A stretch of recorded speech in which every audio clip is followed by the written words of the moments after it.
사도행전 4장 12절.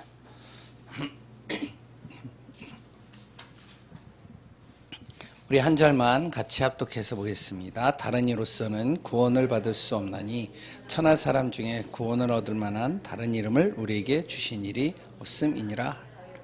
아멘. 예, 오늘도 참 하나님의 언약 속에서 인도받는 귀한 분들 되시기 바랍니다. 지난주 메시지가 오전에 시험 문제는 축복의 통로다.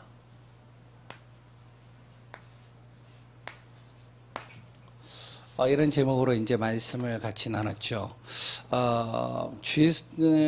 토요일서부터 시작해가지고 오늘까지 계속적으로 이게 기도가 잘 안 되는 거예요. 제가 그런 적이 거의 많이 없었는데 이 기도가 잘 안 돼요. 뭐냐면 이제 제 안에 이제 뭔가가 있다는 거죠. 그러다 보니까 이게 기도가 안 나오는 거예요. 그럼 어디에 빠지느냐? 여기에 빠지는 거예요. 그래가지고 이제 너무나도 이 감정이라는 거와 그래도 생각이라는 것들이 자꾸 왔다 갔다 하니까 힘들더라고요. 어떻게 해야 되냐? 다른 거 없잖아요. 기도하는 것밖에요. 그래서 이제 기도 속으로 들어가는 거예요. 그런데 강단 메시지를 계속 저는 묵상을 많이 해요. 왜 하나님이 이번 주에 이런 말씀을 나에게 주셨을까? 또한 이번 우리 교회에 메시지로 주셨을까? 생각을 합니다. 그랬을 때 첫 번째, 요셉의 시험과 그래 또한 유다의 반응이에요. 요셉은 하나의 테스트였죠. 그런데 그 유다의 반응은요, 요셉의 테스트를 넘어서 하나님을 바라봤어요. 하나님의 언약을 붙잡았죠. 우리에게 오는 모든 시험과 문제를 어떻게 하느냐? 하나님 바라보는 신앙으로 바꾸면 돼요. 그럼 두 번째요. 시험이 올 때 어떻게 해야 되느냐? 영적 눈으로 바라봐야 돼요. 이것이 정말로 사단이 주는 시험이냐 아니면 하나님이 주는 시험이냐. 사단이 주는 시험이라면 그리스도로 이걸 꺾어버리면 되고, 하나님이 주는 시험이라면 분명히 하나님은 나의 그릇을 넓히는 것이다. 그러면 어떻게 해야 되죠? 말씀에 집중하는 거죠. 말씀에 집중하면서 무엇을 보냐면 영혼을 보는 거예요. 영혼 구원이요. 하나님께서는 나를 통해서 영혼을 구원하기를 원하신다. 그러면 나의 틀을 큰 틀로 바꾸는 거죠. 나의 아주 좁디 좁은 병뚜껑만한 이 그릇을 하나님께서 지금 나를 크게 넓혀가는 작업 중에 하나다. 그렇다면 나의 큰 틀, 하나님의 큰 틀을 바라보면서 나가는 것이죠. 그 가운데 시험이 올 때 항상 내가 준비되어지고 신분과 권세를 가지고 그것을 완전히 결박하고 꺾어버리면 결국에는 하나님은 그것을 응답으로 바꾸신다. 그래서 오전 예배 메시지는 또 저의 이번 주 한 주간에 또 저에게 기도 제목이 되어집니다. 오후 예배 메시지죠. 김상보 목사님 메시지를 하셨는데 말이 너무 빨라요. 그래가지고 좀 적으려고 그래도 이게 적혀지지가 않아요. 또 PPT를 했다는데 본인은 PPT를 했는데 이 글씨가요, 본인 수준에다 맞춰가지고 글씨가 안 보여요. 큼직큼직하게 하면 좋겠는데 하나도 못 적었어요. 거의 그냥 이 메시지만 계속 들었죠. 그런데 그 제목이 뭐냐면 하나님의 새로운 시작이에요. 그래서 이제 메시지를 좀 제가 이렇게 다시 한번 보면서 좀 다시 한번 묵상을 했습니다. 하나님이 원하시는 나를 찾아라. 하나님이 원하는 나. 다시 얘기하면 나의 정체성이죠. 그러면서 두 번째는 뭐냐면 하나님이 원하시는 나를 찾았으면 하나님이 주시는 영적 힘을 얻어라.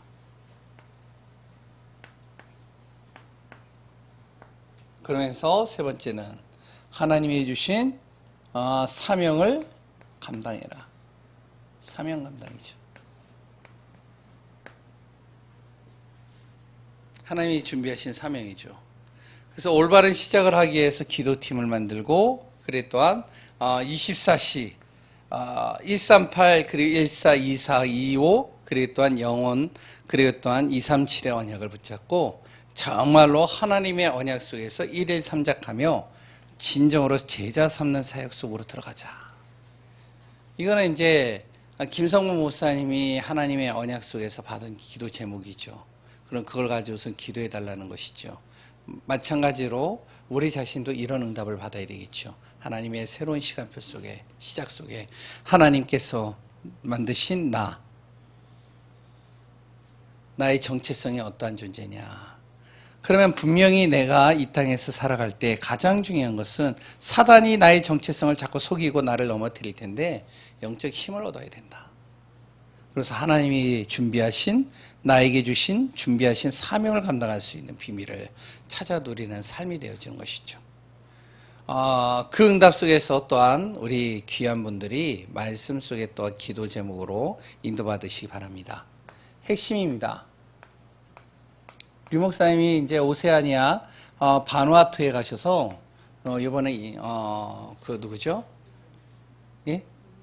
이병무 목사님. 이병무 목사님께서 이제 메시지를 하셨습니다. 그 핵심에서 이제 설 때 그 목사님들이 그냥 메시지를 하는 게 아니라 목사님이요, 류 목사님이 전화를 해요. 전화를 해서 그 메시지를 어떻게 해라라고 이렇게 다 제시를 해줍니다. 그래서 그게 이제 본인의 생각을 가지고 메시지를 하는 게 아니라 지도를 받으면서 메시지를 하는 거예요. 그 가운데 핵심의 메시지의 제목이 뭐였냐면 렘넌트 운동 그 이후 과제입니다. 이제 WRC가 진행되고 리더 수련회도 진행되고 PK 수련회도 진행되고 그래서 렘넌트의 훈련과 그래도 흐름 그래 또한 교회마다 그래 나름대로 WRC를 기점으로 해서 말씀과 생명으로 같이 이렇게 모이는 시간들을 가지는데 그 다음에 이 렘넌트들에게 주어질 과제 이것을 또 우리가 붙잡아야 된다는 것이죠. 어떻게 하느냐? 렘넌트를 그냥 방치하지 말고 렘넌트들을 어떻게 하느냐? 렘넌트를 챙겨라.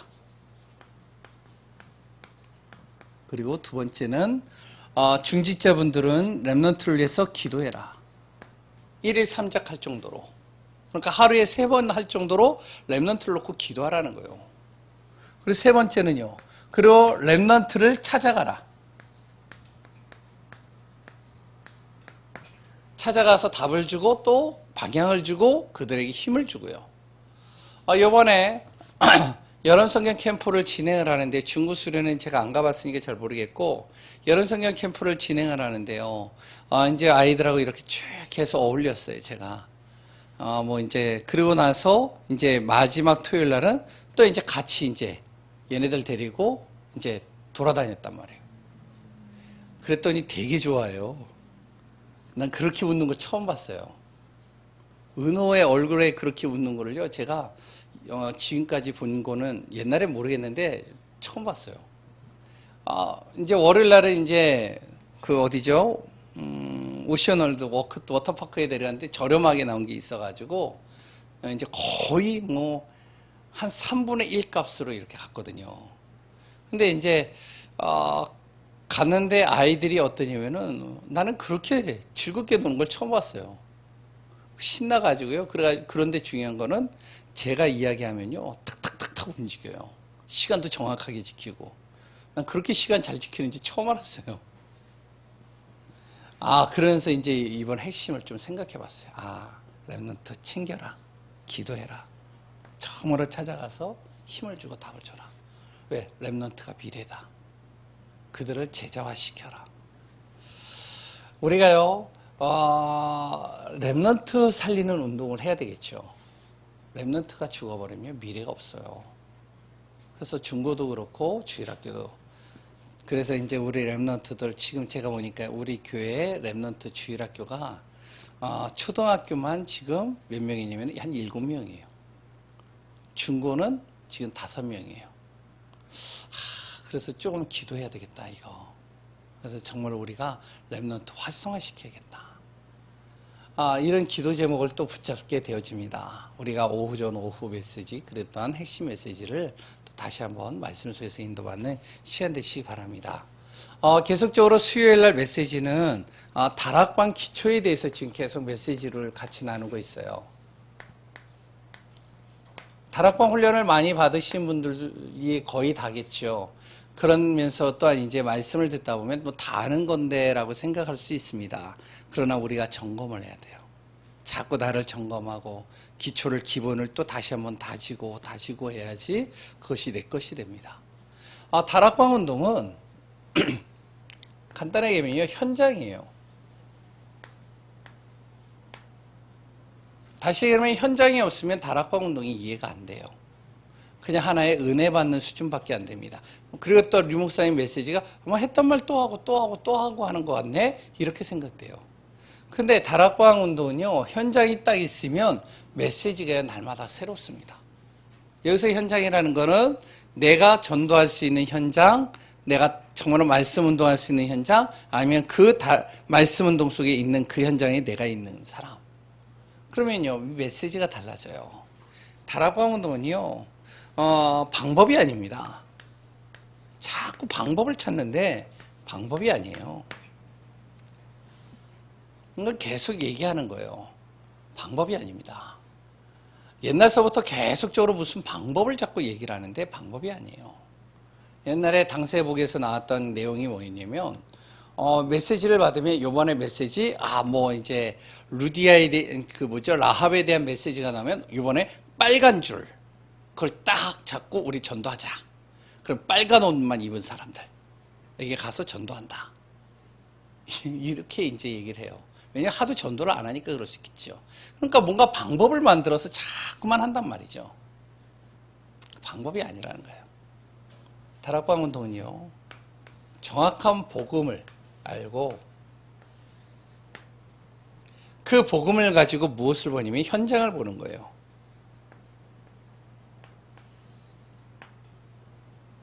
그러면 이제 현장이 다르게 보이거든요. 복음을 정확하게 내가 가지고 이 복음을 정확하게 알고 있다면 현장 보는 눈이 달라집니다. 영적 눈으로 바라봐져요. 이 사람이 성공한 것 같은데, 이 사람이 정말로 재미있어 보이고 굉장히 웃음이 많은 것 같은데 그 속에 보면요, 영적 문제, 이게 보여요. 그러면요, 그걸 가지고 어떡하냐면은 이 사람에게요, 복음을 제시하는 겁니다. 다시 한번 복음으로 건드려 보는 거예요. 관계 전도를 통해서든지 아니면 현장에서 내가 만나는 사람들이든 그 사람에게 정확한 이 복음을 한번 제시해 보는 거예요. 복음을 제시하면 어떻게 되느냐? 복음을 제시하면 두 부류가 딱 나옵니다. 어떤 부류요? 복음에 반응하지 않는 사람. 거부하는 사람도 있겠고요. 무반응인 사람 있죠. 이런 사람은 그냥 놔두면 돼요. 괜히 계속적으로 설명하고 이해시키고 자꾸 내가 그걸 설득시키려고 할 필요가 없어요. 이 복음을 제시하는데 복음에 반응하는 사람이 있단 말이에요. 이런 사람 찾는 거예요. 그 복음에 반응하는 사람을 통해서 무엇을 하냐면 그냥 놔두는 게 아니라 복음에 반응해서 정말 이 사람이 복음을 듣고 영접하면 영접 운동으로 끝나는 게 아니라 이 사람을 통해 말씀 운동을 일으키는 거예요. 이게 다락방입니다. 영접으로만 끝나면 그건 아무것도 안 돼요. 그럼 이 말씀 운동해서 어떻게 하느냐? 제자 찾는 거예요. 이게 바로 다락방 운동입니다. 성경적인 전도 전략이죠. 그러니까 가장 중요한 거는요, 이거예요. 복음 정확하게 하는 거예요. 그래서 내가 전도가 안 된다. 내가 현장을 보는데 영적인 눈으로 안 보인다. 그러면 나는 자꾸 어디로 들어가야 되냐? 이 속으로 들어가야 돼요. 복음 속으로요. 그러면서 이 복음을 가지고 내가 현장을 바라보면 반드시 뭐가 나오면 복음이 필요한 영혼이 보여져요. 그 사람이 복음 제시하는 겁니다. 그러면 그 속에서 이제 진짜 복음에 반응하는 사람을 중심으로 말씀 운동 펴가는 것이죠. 그럼 복음을 반응을 하는 사람에게 나타나는 것이 무엇이면 이 구원의 길과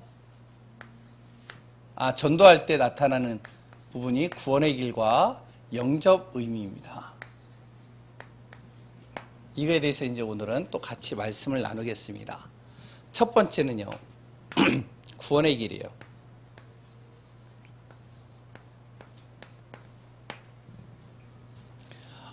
구원의 길이라는 건 우리가 십자가로 그릴 수도 있고 설명으로 할 수도 있고 여러 가지 방법이 있죠.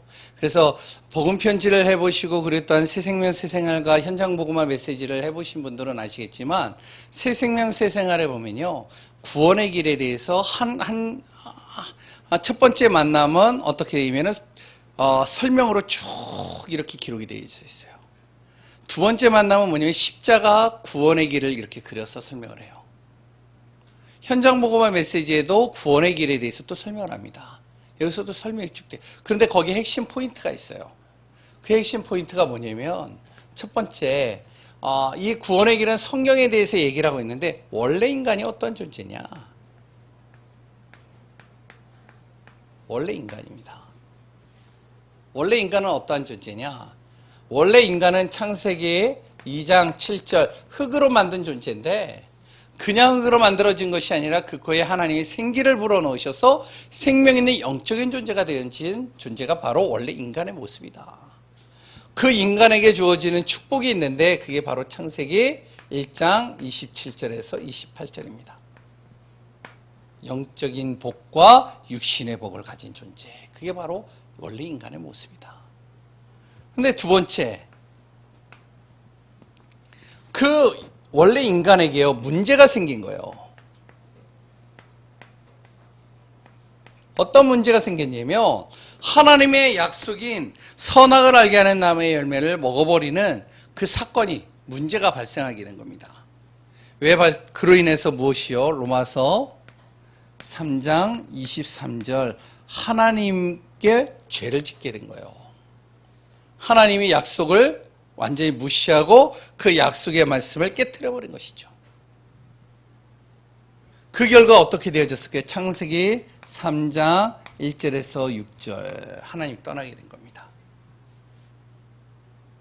하나님 떠나는 순간 어떻게 되죠? 바로 요한복음 8장 44절에 이 사단에게 속고 사단의 종로로 된 거예요. 이게 이제 사람에게 온 근본적인 문제입니다. 어디에서 밝히고 있냐? 성경에만 밝히고 있어요. 어느 책에도 밝히고 있잖아요. 성공의 비밀은 가르치고 있지만 왜 우리에게 불행이 오고 문제가 오고 왜 여러 가지 갈등이 오고 시험이 오고 어려움이 오느냐? 그 원인은 여기 있습니다. 그 결과 어떻게 되어졌느냐? 그 결과는 죽음과 심판과 그래 또한 지옥이 기다리고 있는 거예요. 히브리서 9장 27절에 사람은 한 번 죽게 되어지는데 하나님 떠나는 순간 그때서부터 사망이 이르게 되어지는데 그 후에 심판이 오게 됩니다. 심판이 오면 어떻게 되냐? 요한계시록 14장 10절에서 12절에 어떻게 되어져 있냐면 결국에는 11절 영원한 무정액으로 빠져버리는 거예요. 영원한 지옥으로 들어가는 것이죠. 이것을 해결해 보려고 몸부림치는 것이 인간의 노력입니다. 어떻게 노력하죠? 종교 행위예요.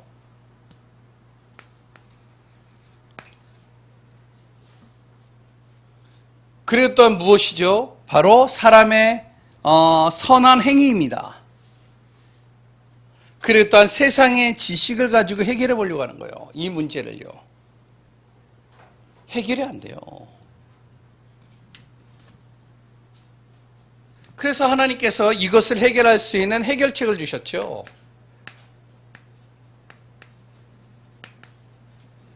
그 해결책이 뭐죠? 바로 로마서 5장 8절에 우리가 아직 죄인 됐을 때 하나님께서 우리를 사랑하셔서 그리스도 예수를 보내신 겁니다. 하나님이 자기에 대한 사랑을 확증시킨 것이죠.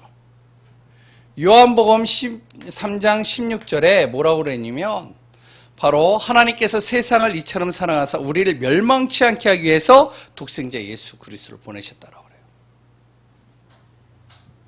고린도전서 15장 3절에서 4절에 성경대로 그분은 성경의 약속대로 오셨고 성경대로 죽으시고 성경대로 살아나신 분이십니다.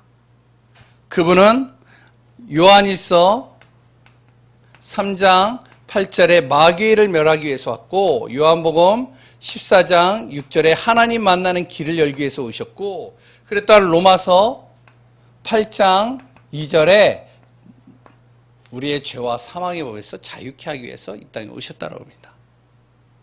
그분이 누구이시냐? 그분이 그리스도 예수라는 거예요. 그분을 내가 6번째 마음에 믿으면 구원을 받는다라고 그랬습니다. 이걸 뭐라고 하지? 영접이라고 그래요.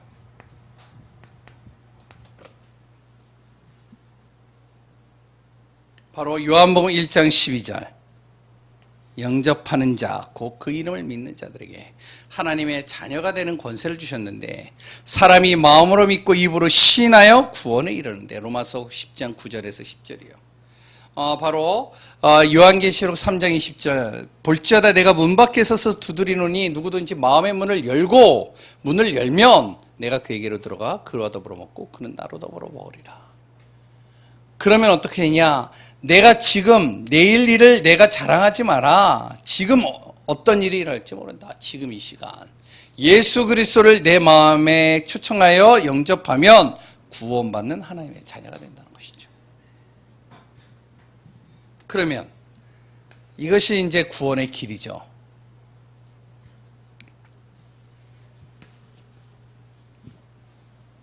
그러면 이 구원받으면 어떻게 되느냐? 영접의 의미입니다. 영접하면 어떻게 되는가?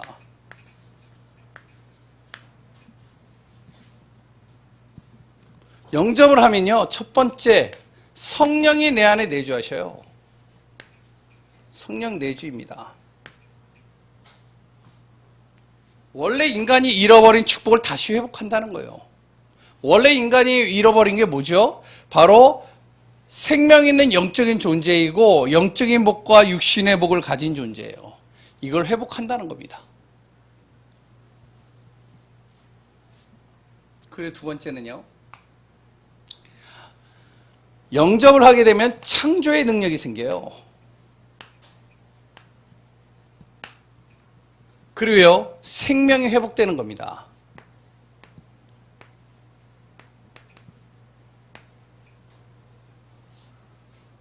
내 안에 하나님이 함께 하심으로 말미암아 내 안에 창조의 능력이 생기는 거예요. 내 안에 병들었던 것들, 내 안에 무너졌던 것들, 나의 모든 것들이 다시 살아나는 거예요. 그리고 또한 내 안에 생명이 회복되는 겁니다. 영적인 생명이 내 안에서 회복되어져서 나 자신이요 바뀌어지는 인생이 되는 거예요. 이때서부터 무엇이 되면 기도 응답의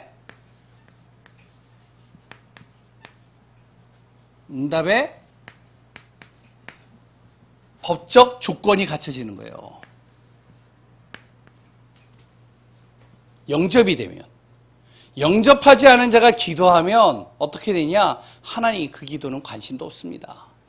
근데 예수 그리스도를 마음에 영접하는 순간 그 안에 성령이 계시기 때문에 그 사람이 기도하면 하나님이 반드시 응답하실 것이다라는 법적인 조건이 딱 갖춰진 거예요. 근데 기도 안 하잖아요. 많은 사람들이요. 구원받은 하나님의 자녀들이요.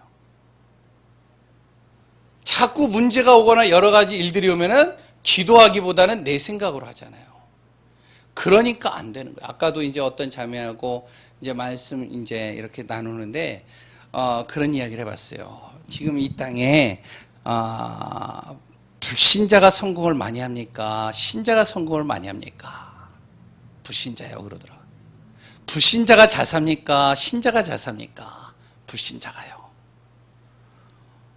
그러면서 이제 쭉 얘기를 했어요. 그러면 왜 신자가 그럼 못 살고 왜 신자가 성공하지 못할까요? 그러니까 자기도 그게 궁금하대요. 제가 물어봤어요. 20년 전에 우리나라의 모습을 어떤지 아십니까? 20년 전에 우리나라는요, 기독교인들이 영향을 주는 나라였어요. 1980년도에서 90년도. 제가 그때 이제 기억을 하거든요. 1900년도만 돌아가도요, 우리나라가요, 전 세계에서 가장 뭐냐면은 가난한 나라 1순위였어요. 가장 못 사는 나라 1순위가 우리나라였어요. 근데 여기에 선교사님이 들어와가지고 어떻게 하면은 병원을 짓고 교회를 짓고 학교를 짓고 그로 인해서 어떻게 되지냐, 이 나라가 선교왕국이 되어버렸어요. 갑자기 우리나라에 100년도 안 돼서 전 세계에서 탑 클래스에 들어가게 됐어요. 세상이요, 아직도 이해를 못해요, 우리나라를. 그러면 1500년대 이전으로 돌아가 보세요. 그때는요, 예수 믿는 사람, 하나님 믿는 사람이요, 모든 것을 다 좌지우지했습니다. 초대교회, 아주 가난한 사람들이 모였는데 이 사람들이 어떻게 하냐면 로마, 다신교의 로마를 완전히 바꿔버려서 기독교 문화로 바꿔버렸어요. 왜 그러냐? 하나님의 자녀가 이 사실을 모르는 거예요. 내가 구원받았는데도 내가 구원받은 것에 대한, 그것에 대한 축복이 어떤 것인지를 모르고 어떡하냐? 불신자와 똑같이 살아가는 거예요. 그러니까 항상 불신자에게 끌려다니는 인생이 되는 겁니다. 우리가 영접의 의미만 제대로 알아도 돼요.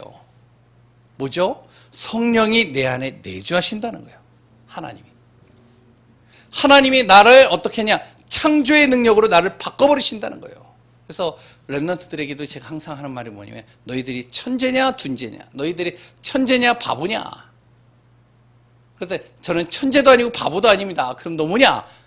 보통입니다.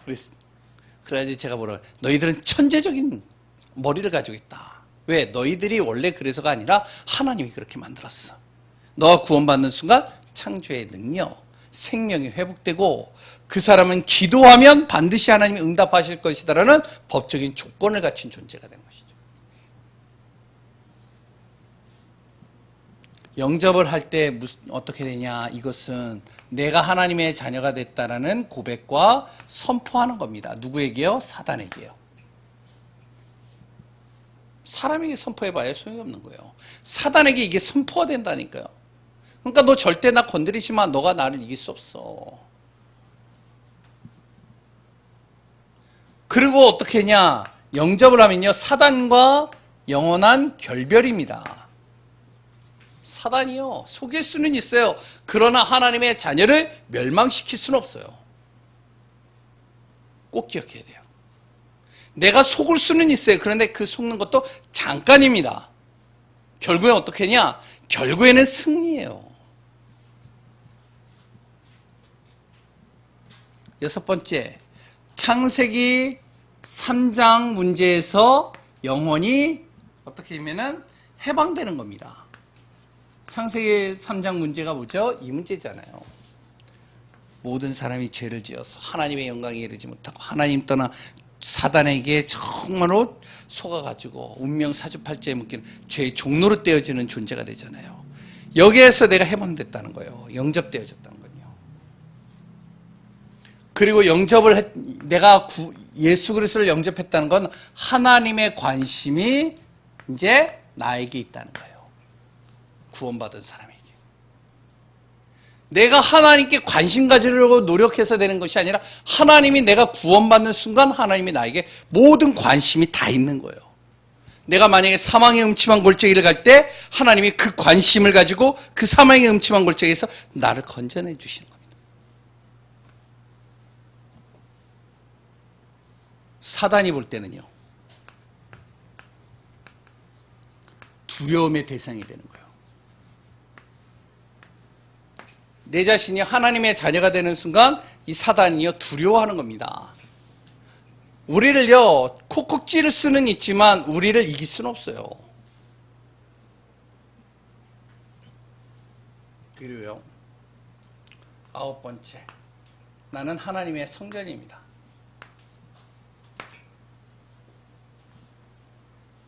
왕이 있는 곳은 뭐죠? 왕궁이죠. 하나님이 있는 집은요? 성전이죠. 나는 성전이에요. 하나님이 내 안에 계시다는 거예요. 그럼 두려울 게 없잖아요. 하나님이 백그라운드가 되시고 나의 주인이 되어주시는데. 10번째, 성삼위 하나님이 나를 통해서 역사하는 겁니다. 영접되어진 자에게 말씀을 성취하시는 성부 하나님, 말씀을 성취하시는 성부 하나님, 나에게 오는 모든 세 가지의 저주를 완벽하게 꺾어버리시고 해결하신 성자 예수 그리스도, 나의 인생의 모든 삶 속에 함께 하시어서 나를 인도하시는 성령 하나님께서 나를 통해서 역사하시는 것이죠. 11번째, 인침받은 겁니다. 누구에게요? 성령으로요. 인침받았다는 게 무슨 말인지 아시죠? 저는 잘 모르는데 예전에 이제 그걸 얘기를 들었어요. 인으로 도장을 찍어버린다는 거예요. 옛날에 그러니까 이제 소 같은 거 이렇게 있으면 이제 이 소가 누구 주인이 누구냐 그러면은 이렇게 이제 불로 달궈가지고 해가지고 여기다 꽉 찍잖아요. 그러면 그거는 절대 아무리 해도 안 지워지잖아요. 이걸 인쳤다라고 그러는 거예요. 성령으로 나를 인쳐버렸다는 거예요. 빼도 박도 못하게. 그리고 12번째는 권세가 주어졌다는 거예요. 하나님의 뜻과 계획을 사용할 수 있는.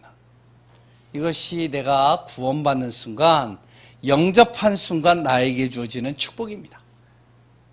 그래서 영접의 의미만 제대로 알아도요, 내가요 어떠한 존재인지, 내 가치가 어떠한 존재인지를 정확하게 알죠. 결론, 간단하게 얘기를 했습니다.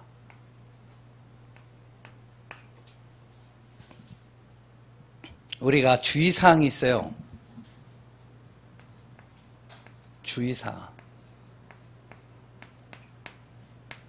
그 첫 번째가 뭐냐면, 구원의 길을 설명을 하고 이 사람에게 복음을 제시하는데 억지로 영접시키면 안 돼요.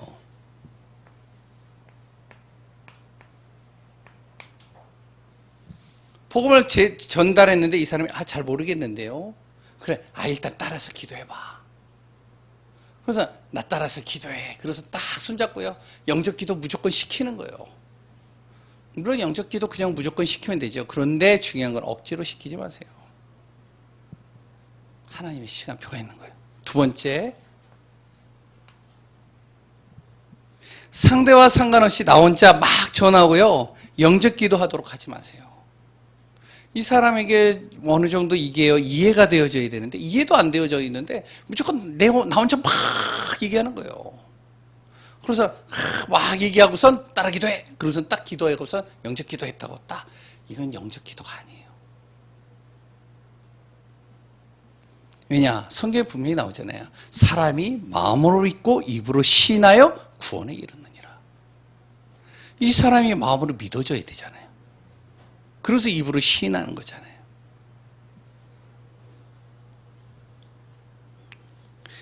그러면서 이제요, 우리가 갈 때도요, 갑자기 가는 건 주의해야 됩니다. 제가 이제 항상 당부하는 게 뭐냐면, 어떤 분들이 이제 저랑, 목사님, 오늘 시간 되세요? 예, 시간 됩니다. 그럼 저를 따라서 한번 같이 가시죠. 예, 알겠습니다. 어디 가시는데요? 차를 타고 가면서 얘기하는 거예요. 어디 가시는데요? 그랬더니, 제 친척 집에 지금 가야 되는데요. 왜요? 그랬더니, 지금 내 친척이 집에 있다고. 그래서 내가, 목사님 모시고 가가지고 이 사람이 복음 전하려고. 목사님 모시고 간다. 그럼 혹시 약속하셨어요? 약속 안 했대요. 약속 안 했어요? 그러면 가가지고 만약에 사람이 없으면 어떡해요? 그러니까 일단 가보자고. 성령의 인도를 받아서 가보자고. 일단 전화해보세요. 전화하면은 이 사람 도망간다고. 그렇게 얘기를 하셔요. 그래서 이제 가다가 이제 내 이제 이야기를 계속 듣다가 이제 전화를 한 번은, 그래도 혹시 사람이 있을지 모르잖아요. 없을지 모르잖아요. 한번 일단은 전화해보세요. 전화했는데 아니나 다를 거 없는 거예요. 그래서 가다가 목사님, 오늘은 시간표가 아닙니다. 다시 돌아갑시다. 다시 돌아온 거예요. 물론 그 중심은 참 좋아요.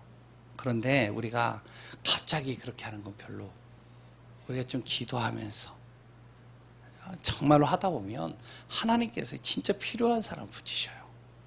그 사람이 진짜 어떻게 보면 정확하게 복음을 들을 수 있고 제자가 될 확률이 더 많습니다.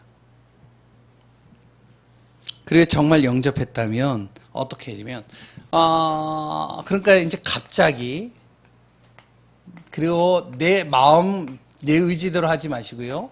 그랬다 만약에 이분이 진짜 영접이 됐다면 어떻게 되느냐, 영접으로 끝나면 안 돼요. 절대로. 뭘로 연결시켜야 되냐, 우리는요 영접하기 위해서 하는 게 아니라 이거 하려고 그러는 거예요. 말씀 운동, 다락방 운동 하려고 하는 거예요. 다락방 운동, 말씀 운동입니다. 이렇게 해서 무엇을 찾으려고요? 진짜 전도할 제자 찾으려고 하는 거예요. 그래서 우리가 이제 기도하는 게 있잖아요. 1천만 제자, 이런 제자 찾는 거예요. 우리 다락방 운동을 통해서 우리가 이런 응답을 받으며 이 지역에 분명히 하나님께서 숨겨놓으신, 예비해 놓으신 영혼들이 분명히 있습니다.